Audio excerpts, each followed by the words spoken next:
내 속에 있는 빛이 어둡지 아니한가 보라. 너의 안에 있는 빛이 어둡지 아니한가 보라라는 제목으로 하나의 말씀을 여러분과 나누고자 합니다. 지난 시간에 살펴본 바와 같이 예수님께서 귀신을 쫓아내시는 그 죽기 사역을 하실 때에 무리 중에는 예수님을 비방하는 사람들이 있었습니다. 그들은 예수님이 귀신의 왕 바알세불, 다시 말해 사탄의 힘을 빌려서 그렇게 귀신을 쫓아낸다라고 비방하였던 것이지요. 예수님은 그들에게 예수님은 하나님의 능력으로 귀신을 쫓아내는 것이고 하나님의 나라가 너희 가운데 임하였다라고 그렇게 선포하십니다. 귀신과 사탄보다 더 강한 자로 오신 그 예수님이 우리를 자유케 하신다라는 선언이었던 것이죠. 그리고 예수님은 우리의 마음을 주님의 말씀으로 채우라고 그렇게 가르쳐 주십니다. 그때 예수님을 거부하는 또 다른 부류가 있었습니다. 그들은 예수님께서 귀신을 쫓아낼 때 그것 말고 또 하늘의 표징을 보여달라, 더 하늘의 표징 이적을 보여달라라고 요청했던 것이죠. 그들은 예수님을 시험해 본 것입니다. 하늘로부터 오는 표징을 구하는 사람들에게 예수님이 하신 말씀이 오늘 우리가 읽은 본문의 말씀입니다. 이 말씀을 살펴보겠습니다. 예수님께서는 또 다른 표적을 구하는 이들을 향하여서 악하다 그렇게 말씀하십니다. 이 세대가 악하다, 정말 나쁘고 악하다라고 하시는 것이죠. 사실 따지고 보면 지금까지 표적을 보여주신 분은 예수님입니다. 예수님이 표적을 보여주셨거든요. 그런 분이 이제는 표적을 구하는 자들을 향해서 악하다라고 그렇게 선언하십니다. 왜냐하면 그들은 믿지 않으려고 표적을 구하기 때문에 그런 것이죠. 예수님이 할 수 없을 거라고 그것을 믿으면서 이제 요구하는 것입니다. 이 말이죠. 누군가에게 아이들이 놀 때 이런 말 하잖아요. 에이, 한번 해봐. 못할 거면서 뻥치시네, 뭐 이렇게 아이들끼리 놀기도 하는데 딱 이런 분위기입니다. 예수님 보고 해보십시오. 또 다른 하늘의 표적을 보여주십시오. 하지도 못하실 거면서 당신은 하나님의 아들이 아니다. 그것을 확신하면서 하늘의 표적을 구하는 것입니다. 도대체 이들은 어떤 표적을 원했겠습니까? 예수님은요, 이미 오늘 본문 앞에 보면 누가복음에서 예수님은 이미 5,000명이 넘는 사람들을 먹이셨어요. 그리고 손 마른 사람들을 회복시키시고 병들어 죽게 된 자를 또한 낫게 하시고 심지어는 가부의 아들, 이미 죽은 아들을 살리시는 그런 놀라운 표적을 보여주십니다. 그러므로 예수님이 하나님의 아들이심을 보여주는 것이죠. 그럼에도 도대체 또 다른 무슨 하늘의 표적이 필요한단 말입니까? 이 모든 것들을 소문을 듣고 다 알매도 불구하고 그들은 예수님께 또 다른 표적을 구하며 너가 하나님의 아들임을 증명하라라고 요구하는 것입니다. 그러니까 증거가 부족한 게 아니죠. 증거는 충분합니다. 죽은 자를 살렸는데 무슨 증거가 더 필요하겠습니까? 그들은 믿고 싶지 않기 때문에 또 다른 표적을 구한 것입니다. 이를 두고 예수님은 이 시대가 정말 악하다, 이 세대가 악하다, 너희들은 정말 악한 자들이다라고 그렇게 말씀하십니다. 이 악한 세대에게 예수님께서는 요나의 표적밖에 보여줄 게 없다 이렇게 말씀하십니다. 요나의 표적이라는 게 무엇일까요? 구약 성경에 보면 북이스라엘 선지자 요나가 나옵니다. 하나님이 요나를 보고 니느웨 성으로 가서 회개의 메시지를 전하라 그렇게 말씀하시죠.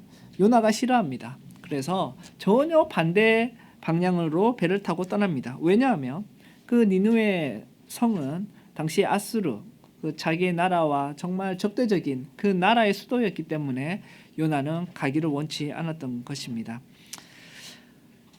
반대 방향으로 배를 타고 가고 있는 요나에게 하나님이 폭풍을 보내십니다. 여러분 잘 아시죠? 그 폭풍을 보내셔서 그 배가 침몰 직전까지 갑니다. 요나가 겁을 먹고 절망하고 있는 그 뱃사람들에게 자기의 진실을 털어놓는 것이죠. 그래서 자기가 하나님께 불순종하여 그렇게 도망간 가운데 하나님 폭풍을 보내셨으니 나를 바다에 던지면 너희들은 살 수 있을 것이다. 하나님의 노하심으로부터 건짐을 받는다. 이렇게 말씀을 했습니다. 뱃사람들이 처음에 요나를 이렇게 바다에 던지려고 하지 않다가 그래도 죽게 되니까 던지죠. 요나가 바다에 빠졌을 때에 바다는 잠잠해지고 뱃사람들은 생명을 구합니다. 요나는 죽어야 됩니다. 바다에 빠졌으니까 그 망망대해에서 바다에 빠졌으니 죽어야 되는데 하나님이 큰 물고기를 보내셔서 요나를 삼켜서 살려주시는 것이죠. 그 안에서 3일 동안의 회개를 합니다. 때가 되어서 하나님이 다시 그 요나를 육지로 보내시고 아시다시피 요나가 니느웨 성에 가서 회개 메시지를 전하고 사람들은 회개합니다. 여러분 우리가 생각해 볼 것이 이것입니다. 그들은 그 니느웨 사람들은 왜 그러면 요나의 메시지를 듣고 회개했단 말입니까? 왜 했을까요? 그 다른 이방 나라가 자기가 적대적인 나라의 선지자가 와서 갑자기 회개하라고 하니 회개하였습니다. 여러분 가장 근원적인 것은 하나님이 그들의 마음을 열어두신 거겠죠. 하나님이 그들의 마음을 여시는 것인데 더불어 하나님이 사용하신 방법이 있습니다. 뭐냐면 요나가 죽었다가 바다에 빠져서 죽었다가 살아난 이야기 자체가 니느웨 사람들에게는 큰 메시지였습니다. 니느웨 사람들은 여러 신들을 섬기는데 그 중에 물고기 신을 섬깁니다. 물고기 신을 섬겨요. 근데 그들이 섬기는 그 물고기 신의 뱃속에서 사람이 살아서 돌아왔다고? 요나의 그 마치 부활한 죽었는데 죽지 아니하고 살아온 그것도 자기들이 섬기는 물고기 신으로부터 살아온 그 모습을 보고 그들은 요나의 메시지가 보통의 메시지가 아니라는 것을 안 것입니다. 요나가 물고기 뱃속에 들어갔다가 살아온 그 사건 자체가 니느웨 사람들에게는 신이 자기들에게 보낸 선지자라는 강력한 증거가 된 것입니다. 그러니까 요나 자체가 표적이었습니다. 요나가 뭔가를 놀라운 것을 보여준 것이 아니라 요나 자체가 요나의 삶이 물고기 뱃속에서 3일 동안 죽다가 살아난 그 삶 자체가 메시지였던 것이죠. 그래서 요나는 다른 표적이 필요 없었습니다. 요나 자기가 표적입니다. 예수님이 하신 말씀이 이겁니다. 나 예수가 너희들이 나 예수에게 계속해서 표적을 구하는데 내가 요나의 표적 보여주겠다. 요나의 표적 말고는 너에게 또 다른 이적을 보여줄 게 없다라는 것이죠. 물고기 속의 요나처럼 죽음의 상황에서 살아나온 그 요나처럼 예수님이 고난받으시고 십자가에서 죽으시지만 3일 만에 부활하심으로 예수님 그분 자체가 하나님이 보내신 표적임을 보여주겠다라는 것입니다. 요나가 물고기 뱃속에서 살아온 것은 물고기 신을 깨트려 버린 것이죠. 예수님이 죽음에서 살아나신 것은 죽음의 신을 깨트려 버린 것. 그들에게 있어서 이방 사람들에게서 죽음의 신, 그 죄의 권세를 깨트려 버린 것입니다. 예수님 자체가 표징입니다. 예수님이 신적인 존재라는 표징이고 따라서 그러한 예수님의 말씀을 듣고 회개하라. 그렇게 예수님은 말씀하시는 것입니다. 예수님이 이어서 이런 말씀도 하십니다. 심판의 날에 솔로몬에게 지혜를 들으려고 찾아왔던 남방 여왕이 있습니다. 스바 여왕.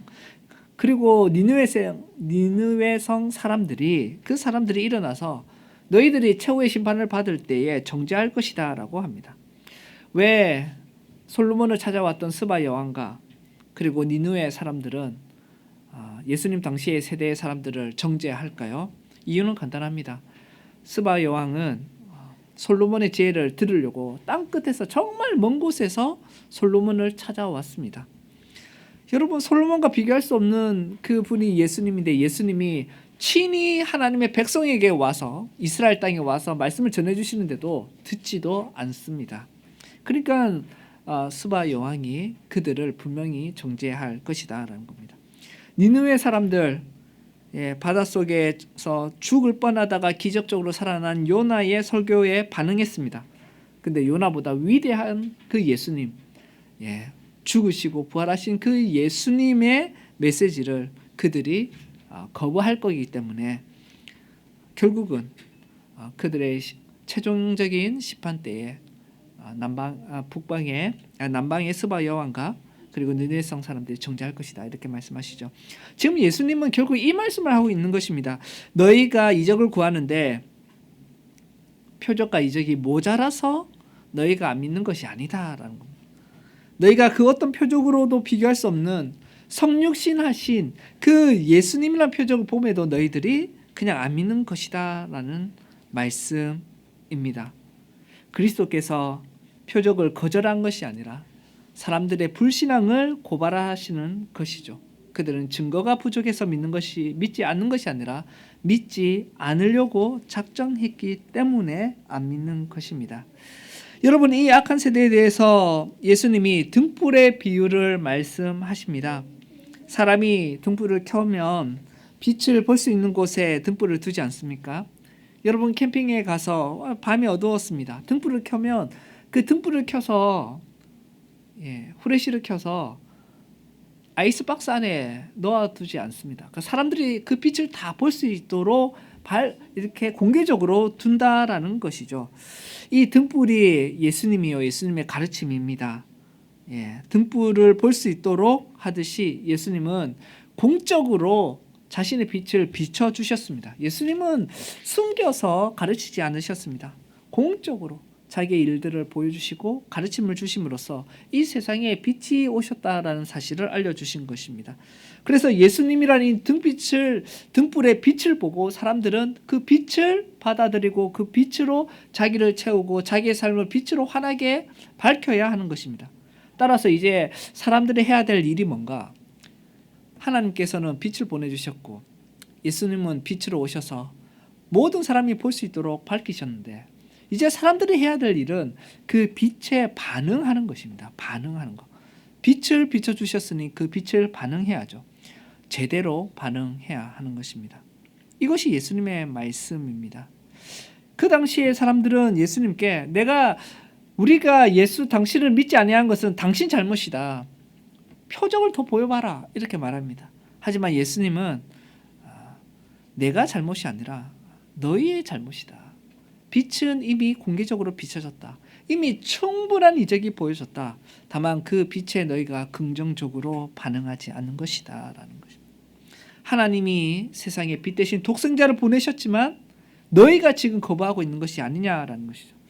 여러분, 왜 그 사람들은 빛을 보지 못합니까? 빛이 가득 비치는데 왜 빛을 보지 못했을까요?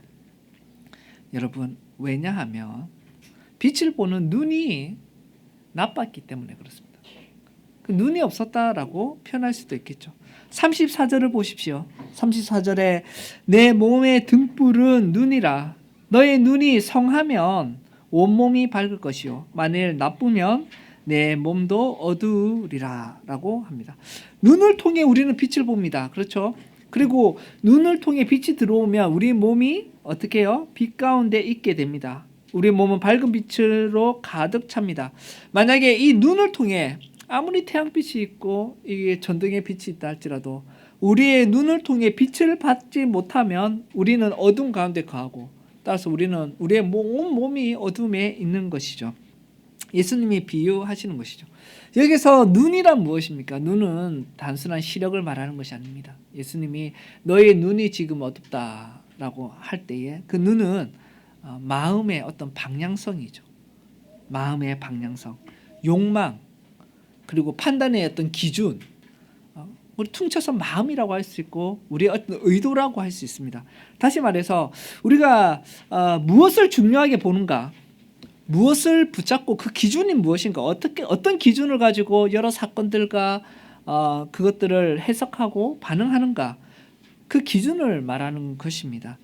그 사람의 어떤 삶의 기준, 마음의 욕망의 방향, 마음의 어떤 중심, 마음을 상징한다고 봅시다. 그게 눈이라는 것이죠. 그래서 눈이 건강하면, 마음이 건강하면 진리를 받아들이게 되죠. 단순하고 겸손하고 그렇게 하나님의 진리를 겸허히 받아들입니다. 하지만 나쁜 눈을 가지면, 마음이 삐뚤어지면 자기 중심적으로 하나님의 말씀을 왜곡해버리고 거부해버리고 또 선택적으로 순종하면서 그렇게 살게 되는 겁니다.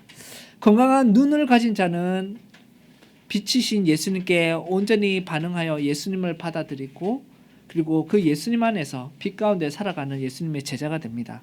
건강하지 못한 눈을 가진 사람은 바로 예수님의 말씀을 거부하는 그러한 사람들입니다. 결론적으로 예수님은 아주 충격적인 말씀을 합니다. 도전적인 말씀을 합니다. 35절 보십시오. 그러므로 내 속에 있는 빛이 어둡지 아니한가 보라. 그러므로 너의 안에 있는 빛이 어둡지 아니한가 보라라고 말합니다. 여러분, 사람들은 제일 위험한 사람이 어떤 사람입니까? 자기 안에 빛이라고 생각하는 거. 그래서 예수님이 너희들이 지금 빛을 가지고 있다고 하는데 정말 너희 안에 있는 그 빛이 어둡지 아니한가 봐라. 너희는 빛을 본다면 정말 밝은 빛 가운데 살고 있니? 봐라. 빛이신 나 예수를 너희들이 사실은 거부하고 있지 않느냐. 그것을 말씀합니다. 눈이 중요합니다. 마음이 중요하죠. 영적인 눈입니다. 영안이 뜨인다라는 것은 뭐 안 보이던 귀신이 보인다라는 말이 아니라 빛 대신 예수님을 밝히 본다라는 것입니다. 그것이 영적인 눈이 떠있는 것이죠. 여러분은 건강한 눈을 가지고 계셔서 예수님이란 빛을 보고 온 몸이 그 빛으로 가득 채우고 계십니까? 아니면 눈이 상하여서 마음이 악하여서 예수님을 보지 못하고 온몸이 어둠 가운데 계십니까? 이 말씀을 가지고 먼저는 교회 밖에 시선을 돌려서 한번 보겠습니다. 여러분, 사람들이 예수님을 믿지 않은 것은 예수님이 감추어져 있어서가 아닙니다. 예수님이 승천하신 이후로 복음이 전파되었고 이 시대는 그 어떤 사람들보다 예수님은 유명한 사람들입니다. 예수님을 모르는 사람은 거의 없을 것입니다. 이 세상에 많은 사람들이 예수님을 믿지 아니하는 것은 어떤 사람의 경우는 정말이지 예수님이라는 이름을 들어보지도 못한 사람들이라서 그럴 수도 있습니다. 그러나 대부분의 많은 사람들은 예수님에 대해서 알고 있습니다. 예수님은 세상에 공개된 등불과 같습니다. 그런데 예수님의 제자가 되지 않는 사람들을 한번 보시면 그들은 이렇게 말합니다. 예수님은 훌륭한 어떤 성인으로 보는 것이죠. 도덕적인 교사로 봅니다. 기독교인은 욕하고 교회는 욕해도 예수님을 대놓고 욕하는 사람은 그렇게 많지 않습니다. 상대적으로 적습니다. 예수님은 그래도 훌륭한 사람으로 봅니다. 근데 여러분, C.S. 루이스라는 분이 유명한 논증을 하셨죠. 그분의 순전한 기독교에서 이런 논증을 합니다. 여러분, 자신을 하나님이라고 말한 사람이 단지 위대한 교사, 도덕 교사가 될 수가 없다. 그는 미치광이거나 악인이거나 아니면 주님이다. 이 말씀을 합니다. 루이스의 요지는 그것입니다. 보세요. 여러분, 예수님은 그냥 단순히 그래, 예수라는 사람은 좋은 사람이지 이렇게 말을 할 수가 없다라는 겁니다. 왜냐하면 예수님은 자신을 하나님의 아들이라고 했거든요. 나를 믿지 않으면 너희들이 영원한 벌을 받는다고 했거든요. 영원한 죽음을 간다고 했거든요. 그러면요, 사실 C.S. 루이스는 세 가지 선택사밖에 없다라는 거예요. 하나는 예수님을 정말 구주로 믿든지 신의 아들로 믿든지, 아니면 그게 아니라면 미친 사람이거나 제정신 아닌 사람이거나, 아니면 사기꾼 중에서 가장 악한 사람이거나, 그거밖에 없다라는 겁니다. 예수님을 하나님의 아들로도 믿지 아니하는데, 구원자로 믿지 아니하는데 예수님은 좋은 분이지, 그렇게 사실은 제대로 본다면, 예수님을 제대로 본다면 그런 생각을 가질 수가 없는 거예요. 참 하나님의 아들인지, 아니면 미친 사람이든지 엄청나게 못된 사람인지, 정말 나쁜 사람인지, 많은 사람을 속이는 사이비 교주 중에서도 교주이든지 그렇게 봐야 하는 것이죠. 그런데도 사람들은 그 예수님을 훌륭한 사람으로 봅니다. 그 이유가 뭡니까? 예수님을 제대로 보지 않기 때문에 그런 거죠. 진지하게 예수님에 대해서 생각하지 않기 때문에 그렇습니다. 예수님에 대한 많은 이야기들이 있고 들어도, 예수님 눈앞에 있어도 그 예수님을 제대로 보지 못합니다. 눈이 상하였기 때문에 그렇습니다. 천국과 지옥을 말씀하신 예수님, 하나님의 아들이라고 말씀하신 예수님, 예수님을 믿지 아니하면 영원토록 하나님의 형벌을 받을 것이라는 그 메시지, 그리고 죄인인 우리에게 소망이 없다라고 하는 그 메시지를 많은 사람들이 애써 무시하며 예수님을 바로 보지 않습니다. 그냥 위대한 성인 중에 한 명이라고 봅니다. 우리 주위에, 우리의 가정에, 또 직장에, 또 이웃들을 한번 보십시오. 그들은 예수님에 대해서 어느 정도 알고 있습니다. 또 심지어는 교회를 다녀서, 소시적에 교회를 좀 다녀서 예수님에 대해서 다 알고 있습니다. 근데 그들은 예수님을 제대로 보지 못합니다. 빛을 보지 못하는 눈을 가졌기 때문에 그렇습니다. 온 몸이 어둠 가운데 거하는 것입니다. 여러분, 대낮이라도 여러분이 눈을 감아버리면, 안대를 해버리고 빛을 차단해버리면 여러분은 대낮이라도 어둠 가운데 있는 거지 않습니까? 그들의 모습이 그런 겁니다. 그래서 사람들은 말합니다. 그럼에도 사람들은 하나님이 계신다는 증거 좀 보여봐봐. 이렇게 확실한 증거를 더 보여주면 내가 예수님 믿겠다, 하나님 믿겠다. 그렇게 오히려 증거를 요청합니다. 여러분, 빛은 이미 켜져 있고, 다만 하나님은 물으시는 겁니다. 너가 그 빛을 지금 보고 있느냐? 증거를 보여달라는 게 아니라 지금 하나님이 이 땅에 오셨는데, 하나님의 영이 이 가운데 역사하고 계시는데 너는 그것을 믿느냐라고 합니다. 문제는 빛이 없어서가 아니라 빛을 보려고 하지 않는 눈, 그 마음 때문입니다.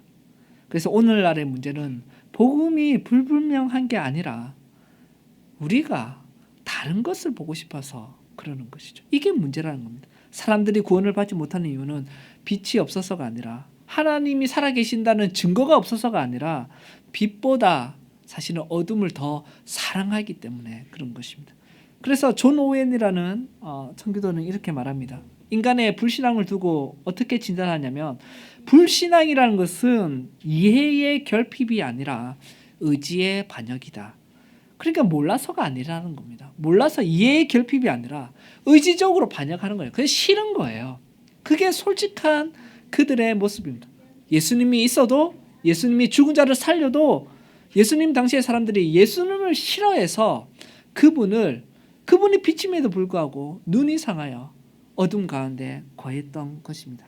그러므로 여러분, 우리는 그들의 눈을 뜨게 해달라고 기도하는 게 제일 중요합니다. 그리고 그들이 예수님께 기도할 때 그들의 눈을 떠서 예수님 그분을 제대로 볼 수 있도록 해주십시오. 그것을 우리가 간절히 기도해야 됩니다. 여러분, 그러므로 그리스도 밖에 있는 사람들이 아무리 그들의 인생이 찬란하게 보이고 빛처럼 보여도 그들은 어둠 속에 있는 것입니다. 그들을 부러워하지 마십시오. 여러분, 휘황찬란한 차를 몰고 다니고 정말 대골 같은 집에 살고 많은 자산을 가지고, 요즘 유튜브에서 자산 공개하고 자랑하는 사람들도 너무 많은데 그게 하나의 트렌드이기도 하는데, 그렇게 멋지게 보여도 여러분, 그리스도 밖에 있는 자는 찬란한 빛 가운데 있는 게 아니라 어둠 가운데 있는 것입니다. 어둠 가운데 있는 것입니다. 여러분, 그러므로 우리는 그들의 영혼을 긍휼히 여기십시오. 부러워하지 마시고, 그리스도 밖에 찬란하게 살아가는 것처럼 보이는 사람들은 어둠 속에 있기 때문에 그들을 부러워하지 마시고 그들의 영혼을 바라보십시오. 불쌍히 여기고 그들의 눈을 뜨도록 하나님께 기도해야 하는 것입니다. 여러분, 이제 교회 안으로 한번 우리가 살펴보겠습니다. 예수님을 믿는다고 하면서 예배 자리에 있는 우리들의 모습을 돌아봅시다. 예수님은 특별히 바리새인과 그리고 서기관들에게 오늘 본문에서 말씀하고 계시는 것이죠. 너희 속에 있는 빛이 어둡지 아니한가 보라. 당신 안에 지금 빛이 있다고 말하고 있는데 그 빛이 진짜 빛인지 어둡지 아니한지 돌아보라라는 것입니다. 그들은 종교 지도자들이고 그리고 리더였습니다. 나름 하나님의 빛을 자기가 가지고 있다라고 자부심이 있었습니다. 그들은 율법에 정통했죠. 주의 말씀은 내 길에 빛이고 내 발의 등입니다. 그 율법에 정통했던 사람들이 바리새인과 또 서기관들이었습니다. 그러니까 자기들은 빛 가운데 있다고 생각하는 거죠. 빛을 보고 자기 안에 빛이 있다, 절대 의심하지 않았겠죠. 근데 여러분, 예수님은 뭐라고 말씀하십니까? 너희 속에 있는 그 빛이, 지금 빛이 있다고 말하는데 그 빛이 어둡지 아니한가 보라라는 것입니다. 제일 위험한 것은, 사람이 가장 위험할 때는 자기가 빛 가운데 있다고 생각하는 착각입니다. 여러분, 종교활동이 많은 사람, 교회와 관련해서 많은 일들을 하는 사람, 성경 지식이 많이 가지고 있는 사람, 교회에 오래 다닌 사람, 목사네요, 맞죠? 목사인데 이들이 반드시 빛 가운데 있다고 생각할 수는 없다라는, 그런 보장은 없어요. 여러분이 아무리 많은 주님의 일을 많이 하고 또 여러분이 성경을 많이 읽고 교회에 성실하게 출석을 한다 할지라도 그건 중요한 일이지만 그것이 반드시 빛 가운데 있다라는 보장은 없다라는 겁니다. 물론 빛 가운데 있으면 하나님 일을 많이 하고 하나님 말씀을 사랑하여서 많이 배우고 교회에 모이기에 힘쓰며 주님의 교회를 섬기는 일에 최선을 다하죠. 물론 빛 가운데 있으면 그러합니다. 근데 반대로 이러한 일을 한다고 해서 빛 가운데 항상 있는 것은 아닙니다. 목사한테, 직분자한테 하는 말입니다. 바리새인, 서기관들한테 예수님이 하고 계시는 말씀입니다. 외적인 종교성으로 우리는 얼마든지 우리 안에 있는 어두움을 이렇게 숨길 수가 있습니다. 이것이 문제죠. 봉사를 많이 해서, 헌금을 함으로써, 내가 직분을 가짐으로써, 또 내 입에 어떤 교회 용어 있잖아요. 입에 주여, 할렐루야, 아멘을 달고 다니는 사람들도 있습니다. 이것들로 사람은 자기의 어두움을 포장할 수가 있다라는 것입니다. 그 위험성을 말하는 거예요. 봉사하지 말라, 헌금하지 말라, 이 말이 아니라 직분을 받지 말라, 주님께 할렐루야라는 말을 하지 말라는 말이 아니라, 사람은 사악하기 때문에 외식하는 것의 전문가입니다. 모든 인간은 사기꾼의 재능을 가지고 있습니다. 하나님 앞에서 자기를 숨겨요. 그래서 자기가 분명히 그 빛을 보지 못함에 불구하고 마치 그 빛을 보는 듯이 그러한 종교적인 것들로 자기의 신앙을, 불신앙을 이렇게 숨기고 있는 것입니다. 사도 바울처럼 눈에 비늘이 벗겨져야 합니다. 그렇지 않으면 소망이 없습니다. 사도행전 9장에 보면 여러분, 사도 바울이 사도로서 세움 받기 전에, 부활하신 예수님을 만나기 전에 예수님을 믿는 사람들을 죽이려고 다메섹 도상에 가지 않습니까? 거기서 그 대낮에 태양빛보다, 강렬한 태양빛보다 더 강렬한 빛을 보게 됩니다. 그래서 눈이 멀어 버리는 것이죠. 3일 동안 흑암 속에 머물러 있습니다. 하나님은 왜 눈을 멀게 해버렸을까요? 사울은요, 자기가 빛을 보는 사람이라 생각한 것 같아요. 그러면서 자기가 빛을 봤기 때문에 예수를 믿는 사람들은, 어둠 가운데 있는 사람들, 그들을 죽여야 된다, 잡아 넣어야 된다, 그렇게 말했던 거죠. 하나님이, 야, 너 빛도 못 보는 그 눈, 빛을 본다고 착각하고 있는 그 눈을 멀게 해버립니다. 그리고 진정으로 그 눈을 뜨게 해주시는 거죠. 비늘 같은 것이 3일 뒤에 회개하고 했을 때 아나니아를 통해서 안수함으로 비늘을 떨어뜨리게 되는 거죠. 그제서야 바울은 다시 빛을 보게 되고, 진짜 빛을 보고 영적으로 참된 예수님의 빛을 보게 되는 것이죠. 마음을 새롭게 함으로 변화를 받아야 됩니다. 사탄은요, 죄를 통해서보다는 거짓된 평안으로 더 많은 영혼을 멸망에 이르게 합니다. 여러분, 이게 무서운 것입니다.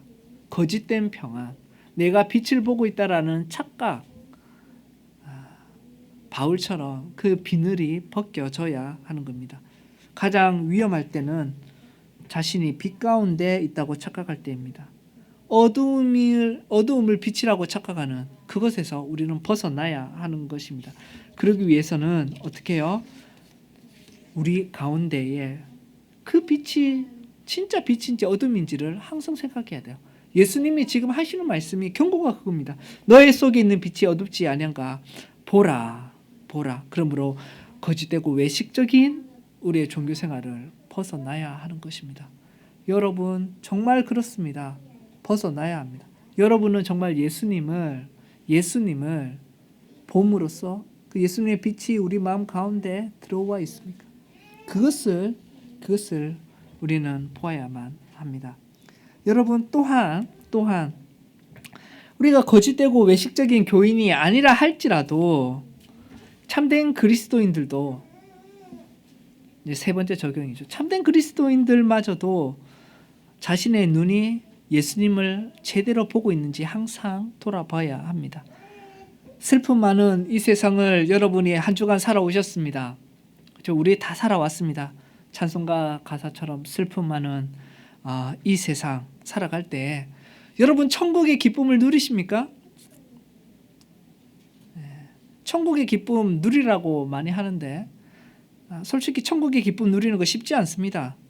여러분은 그럼 한 주간 동안 천국 기쁨을 누리면서 정말 이곳이 천국이네 하면서 그렇게 24시간 보내시면서 교회 오셨습니까? 그런 사람이 많지 않을 것입니다. 우리가 천국의 기쁨을 누려도 아주 잠깐일지도 모릅니다. 이 땅을 살아갈 때요. 어떤 순간순간 그런 순간이 찾아오는 거지 항상 천국의 기쁨을 누리면서 살고는 싶은데 그래서 살지 못합니다. 이유가 뭡니까? 이 땅은 나의 죄로 고통으로 슬픔이 가득 채워져 있고 우리는 나그네이기 때문에 그런 것이죠. 천국의 기쁨을 누려도 잠깐 누립니다. 천국의 기쁨은 사실 천국에 가야 누리죠. 그렇잖아요. 천국의 기쁨은 천국에 가야 누릴 수 있습니다. 완전한 천국에서 충만히 누리는 것은 그러니까 이 땅에서 천국의 기쁨을 충만히 누리지 못하고 하나님 나라 가야지 천국의 기쁨을 충만히 누리죠. 맞죠? 왜냐하면 우리는 이 땅에 있으니까. 대신에 여러분 천국의 기쁨을 충만히 못 누려도 우리는 이 땅에서 복음의 기쁨을 충만히 누릴 수 있습니다. 복음의 기쁨을 충만히 누릴 수가 있는 것입니다. 복음의 기쁨이 뭡니까? 절망 가운데 있는 우리를 전능하신 하나님이 찾아오셨다라는 것이 복음 아닙니까? 복음. 요한복음 3장 16절처럼 하나님이 세상을 이처럼 사랑하사 독생자를 주셨고 이는 저를 믿는 자마다 멸망치 않고 영생을 얻게 하려 하십니다. 영생을 주신다라는 거죠. 여러분 사업에 실패해도 목회에 실패해도 학업에 실패해도 여러분 취업에 실패해도 심지어는 결혼 생활에 실패해도 사랑하는 사람이 내가 원치 않는 아픔을 병에 걸려도 나의 잘못과 나의 못남으로 관계가 깨어져도 모든 것을 내가 엉망으로 만들어도 이 세상이 이번 생은 망했다라는 이 생망을 외쳐도 여러분 우리에게 어떻게 해요? 소망이 있고 예수님이 영생을 주셨다라는 그 복음의 기쁨으로 우리는 모든 걸 이겨낼 수가 있는 것입니다. 그래서 천국의 기쁨을 충만히 누리지 못해도 복음의 기쁨을 충만히 누릴 수가 있습니다. 예수님을 바라볼 수만 있다면 그 빛이 우리 마음 가운데 들어왔다면 우리가 그 어떤 실패와 깨어짐과 고난과 고통 가운데서도 우리는 우리 안에 정말 뜨거운 기쁨이 우리를 붙들어 주는데 그게 복음의 기쁨 아닙니까? 내가 망해도 예수님을 통해서 영생을 우리에게 주셨다. 여러분 영생에 비하면 이 땅의 삶은 정말 짧지요.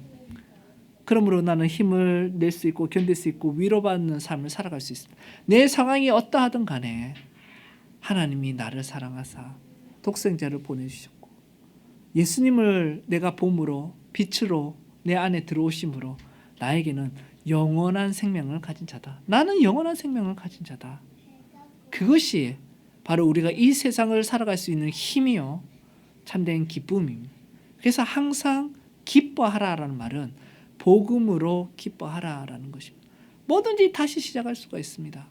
끝이 아닙니다. 이 세상은 망했다 하지만 우리는 진짜 망한 것이 아닙니다. 소망이 있습니다. 믿음이 있습니다. 그리고 그 가운데 사랑이 나오므로 복음의 기쁨에서 천국의 기쁨을 점점 누리게 되는 것입니다. 복음의 기쁨이라는 것은 절망이 깊을수록 큽니다. 그렇죠. 복음은 좋은 소식이잖아요. 내가 조금 망했는데 다시 일어설 수 있다의 기쁨과 내가 완전히 망했는데 정말 다시 일어날 수 있다라는 소식을 들을 때 그 기쁨의 깊이는 다를 것입니다.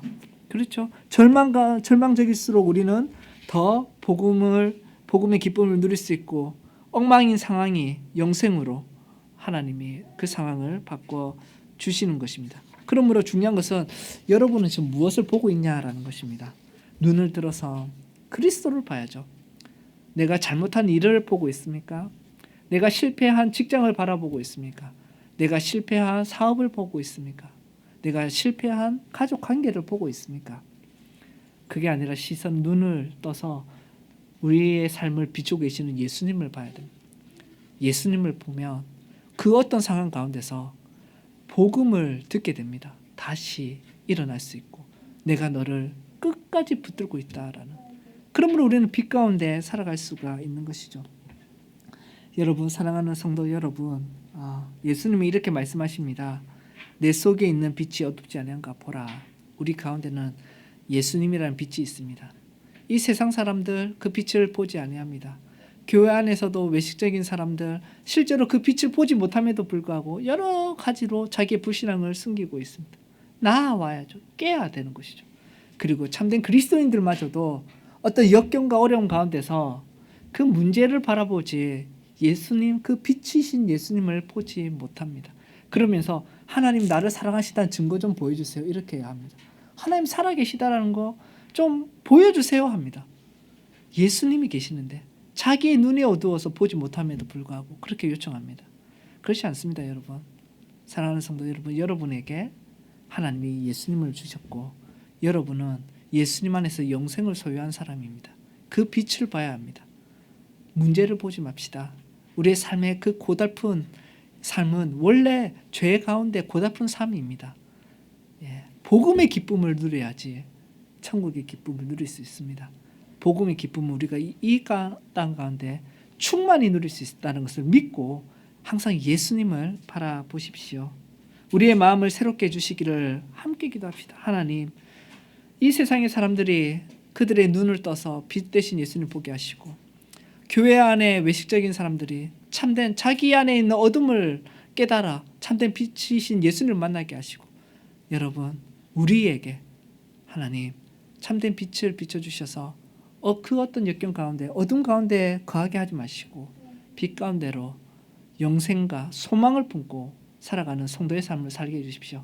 그렇게 기도하고 바라시는 우리 모두가 되길 간절히 바랍니다. 아멘.